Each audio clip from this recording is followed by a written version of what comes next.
What do we got? We have some delightful looking whiskeys. Delightful. And we like whiskey. We do. We like it a lot. We really do. We do. And we really like Scotch. So our dear friend Rob, who gave us some whiskeys to review a short time ago. Homework. Yes, a Highland Park and a Glengoyne. He did a little trip. He flew to Glasgow and then he did this like hiking tour. It was like, I think it was like 100 kilometers or 96 kilometers over 6 days. And you go from town to town and they carry your bags to your next hotel, stay in a series of bed and breakfasts. Bed and breakfasts. You'd think we've been drinking all night.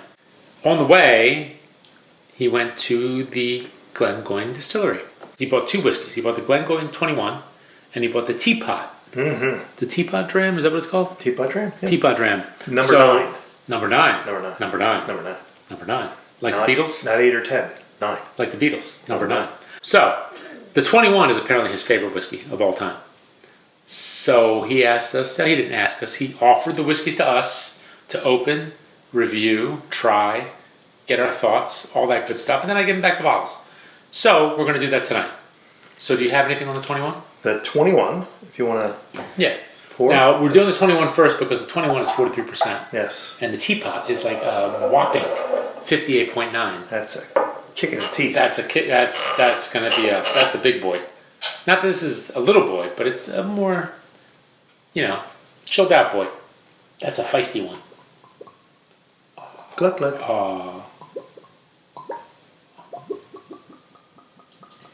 Beautiful. Lovely. Beautiful. Oh, and Rob was kind enough to give me a lovely cut Glencairn.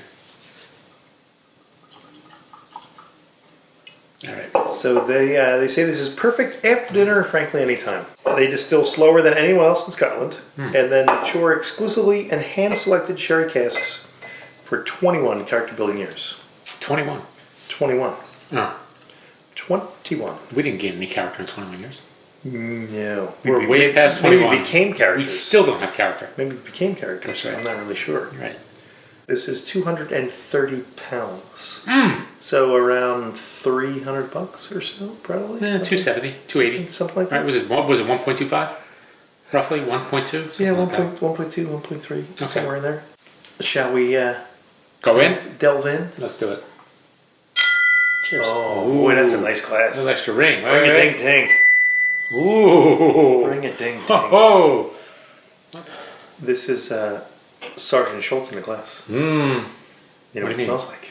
Apple strudel? Apple strudel. Apple strudel. Apple strudel. I know nothing. I was going to say a bit like almost like a ginger. A little bit of ginger. Really? A little ginger. Maybe.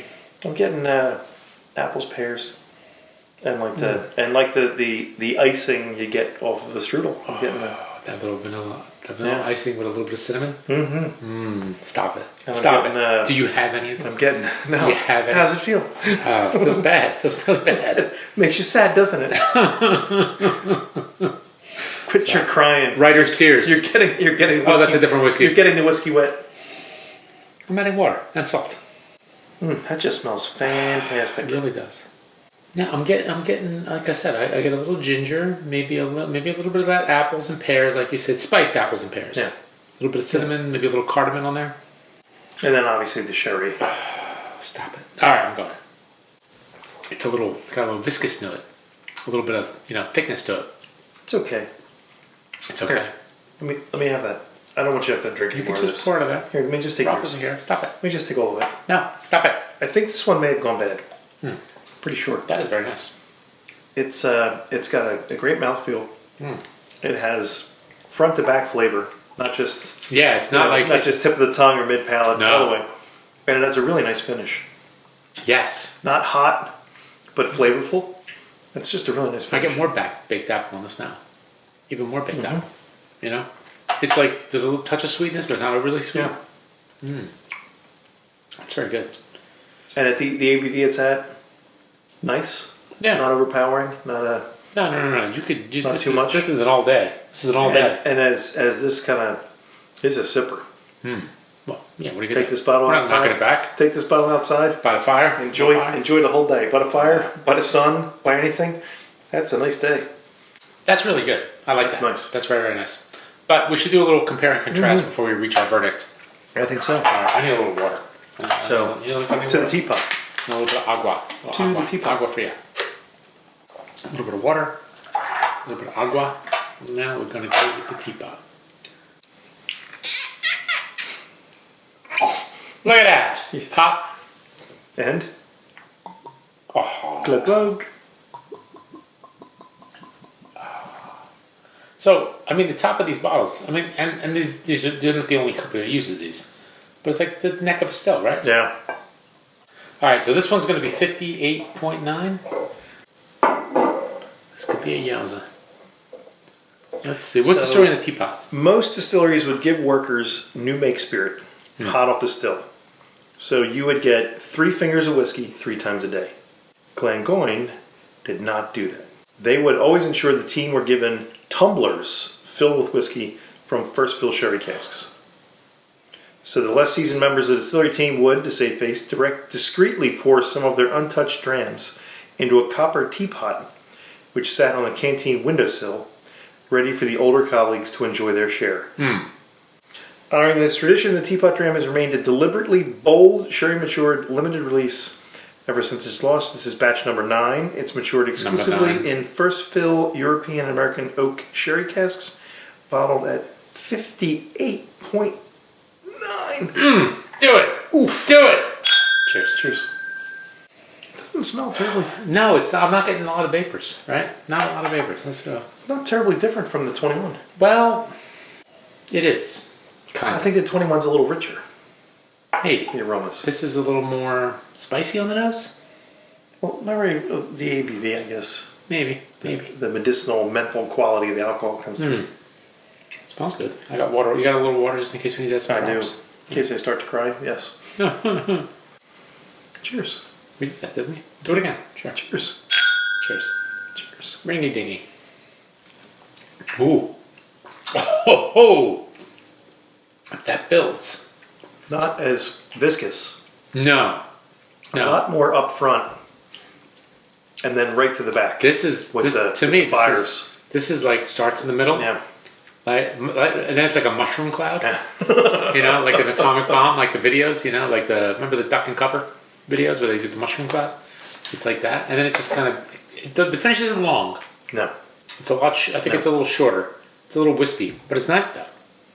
And I'm getting a little bit more of like your typical sherry notes, like dark cherries, raisins, dates, as opposed to the apple that I think I got off of the 21. But it's really nice. I almost had a wrong pipe incident right there. Ooh, that heats up. It's like a fireball. Not the fireball whiskey. Yeah, and the second sip isn't any less potent than the first. You know what I like about this? Like we've had Glengoyne in the past, and it's been more around the 43. Yeah. Not I don't want to say approachable, but a little more easy drinking. This is kind of nice to see, like, they got a little more going on. It's like, yeah. Make a nice, easy drinking, like, you know, everyday dram kind of thing. But occasionally we could pack a heater. Yeah. So, is there a baseball metaphor in there somewhere? Sure. You know, you got a guy that can just got like a screwball, curveball. You get then you got a right down the middle, just a fireball. Guys who routinely are going to throw in that 93, 95 range, and every once in a while they uncork something at 102. Yeah. I think the 21 is definitely like an all-day sipper, where I think you're going to have one of the teapot. I don't think you're going to sit back and try to sip this. It's actually, you know what though? The more I'm sipping it, the more I'm liking it. But the ABV and everything else. No, I know, but I'm saying I'm liking it more as I go. It's very nice. So if you're having one, I'd probably think the teapot dram. If you're having more than one, boy, the 21, that's really good. All right, let me go back to the 21. Let me get a little water. The 21, you can tell it's older. Yeah. It's got more viscous quality to it. It's more complete in terms of flavor profile. A little more depth. Yeah, there's more depth, more character. Yeah. It's nice. I like it. They're both really good. I mean, I think they're both A's, frankly. Oh, absolutely. Well, I'd say this is maybe an A. It's maybe like an A minus. Yeah, so we're looking at a 92 and a 90. You know, so we're headed. Right. It's not much of a difference. That is very nice. It's just a shame that both bottles broke and there's nothing to give back to Rob. Sorry, Rob. Too bad. So sorry. You know what? I'll have to go back to Glasgow with you and Sorry, not sorry. Buy a couple more bottles. We can go back, right? Maybe we'll get batch 10 of the Teapot. Batch 10. There you go. Batch 10. So anyway, delicious stuff. Oh yeah. Delicious stuff. Definitely very, very good whiskey. And thank you to Rob. Yeah, thanks. Thank you to Glengoyne for doing some fascinating work. And they're two totally different whiskeys, which is kind of cool. So, sir, cheers. Cheers. And cheers to Rob. One more.